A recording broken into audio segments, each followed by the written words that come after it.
Got our own personal chef here. Andrew Glass has been firing up the grill in the kitchen. Smells so good. What have you got for us?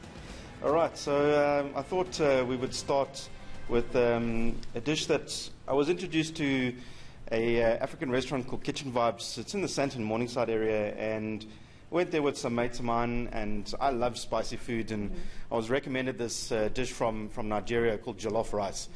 And they serve it in a multitude of ways with beef and goat and fish, all sorts of great things, and it's really kind of like sung to me. I loved the flavors. It was just an amazing dish to eat, so I went home, researched it, and learned how to make the dish. Yeah, so that's what I've got with you for you guys today. And then from Morocco, it's like the spice capital of Africa. Such beautiful aromatic spice notes. Right. They have this incredible spice called ras al hanout, which translates to head of the shop, and it's this toasted of coriander, cumin, ginger, a little bit of mint in there, all spice. It's just a beautiful dish, and used a lot in their cooking. So I've made a vegetarian tagine, and from our heritage, from a bit of braai, I like to char the vegetables a little bit, give them a bit of a smoky flavor, and some 10-share bread, chapati bread from Kenya to start to go with that. Yeah.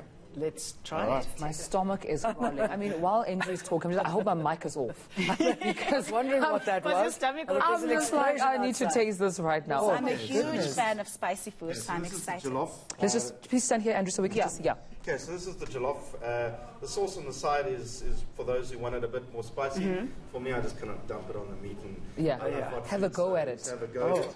Oh, well, let's start, Well, we focus on our next bulletin and the stories we have to read with all this yummy food. And no close-ups while we eat it. It's a good breakfast. You're doing a Nigella Lawson kind of move. And then here is the tagine with chapati.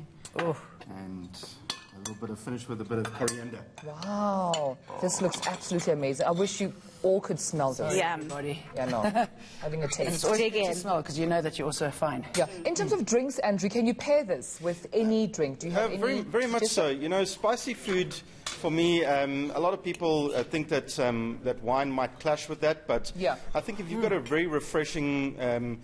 From a white wine, something definitely fruity and a little bit of citrus in it, a good Sauvignon Blanc, even a Chenin Blanc with a bit of sweetness, just to balance out that heat will go very, very well.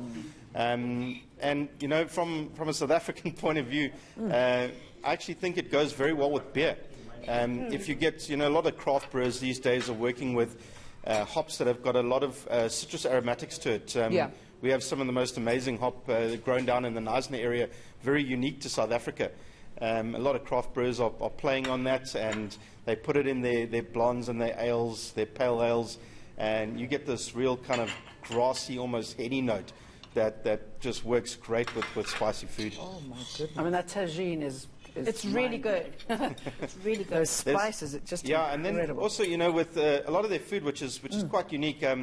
There's a bit of fruit that goes in there. So there's dried apricots that plump up when you cook it in the tomato and stock, and that gives a real nice lamb sweetness. as well, don't they? Yes, very much so.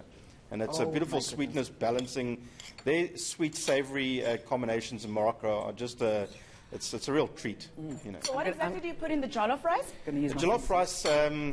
It starts with tomatoes and peppers, a little bit of habanero. You cook that down. You make a sauce. And then it starts again with onion, tomato paste. You cook the sauce down. You add the stock in.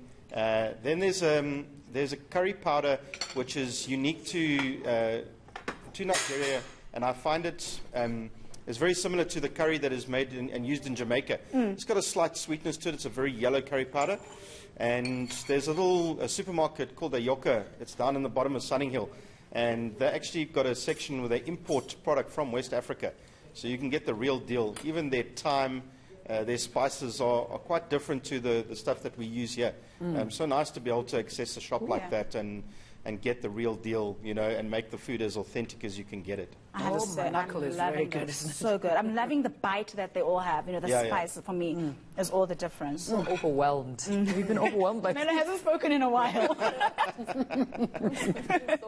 So good. Also, I haven't had this, you know, kind of food in such a long time, African food. So it's so good. Perfect day, of course, to have this meal and prepare it as well for your family.